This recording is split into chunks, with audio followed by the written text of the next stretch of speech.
243 सीटों पर कैंडिडेट जो उतार दिए हैं, कई 10 से ज्यादा सीटों पे कांग्रेस को हार के सामने लिस्ट आज आई है।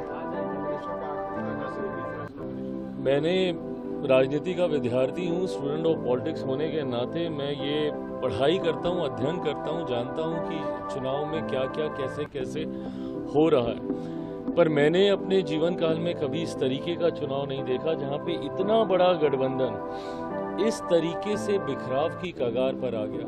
मतलब सीटों के चयन में समझ में आ सकता है कि शायद विवाद हो, पर अभी तक सीटों की संख्या तक गठबंधन नहीं डिसाइड कर पाया है। और ऐसे में अगर इस भ्रम में है महागठबंधन के लोग कि भैया कुछ सीटों पे आमने सामने हो जाए, there is nothing called as friendly fight. Either you are friends or you are fighting with each other. ये दोस्ताना संघर्ष राजनीति में नहीं होता है, ये गलत शब्दावली है। आप अगर एक जगह पे एक दूसरे के सामने अगर आप चुनाव लड़ रहे हैं, एक दूसरे के नेता के ऊपर आप आरोप लगा रहे हैं अपना चुनाव जीतने के लिए, तो आप कैसे मान के चल सकते हैं कि भैया दूसरे जिलों में या दूसरी विधानसभा में इसका असर नहीं पड़ेगा। आज अगर कहीं पे मैं चुनाव लड़ रहा हूं और मैं किसी दूसरे दल के बारे में कुछ यहाँ पे कह रहा हूं, तो मैं कैसे ये उम्मीद रख सकता हूं कि दूसरी विधानसभा में उस दल का और मेरे दल का एक समन्वय बैठेगा?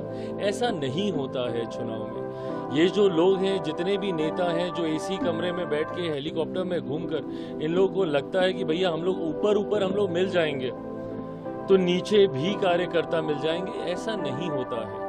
आप ऊपर तो हो सकता है संभवतः 1 दिन 2 दिन 4 दिन के बाद ये लोग हाथ पकड़ के एक तस्वीर खिंचा लें एक दूसरे के साथ खड़े होकर, पर जो कार्यकर्ता इनके लिए नीचे लड़ रहा है, इनके लिए झगड़ रहा है, वो कैसे एक साथ आ पाएगा?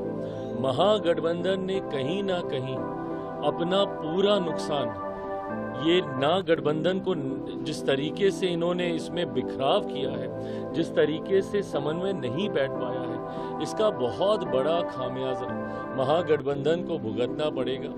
एनडीए वैसे ही मजबूती से आगे बढ़ रहा था, पर अब तो कहीं ना कहीं महागठबंधन ने हम लोग को कई ऐसी सीट जो संभवतः हम लोग के लिए मुश्किल हो रही थी, उस पर भी वॉक ओवर दे दिया।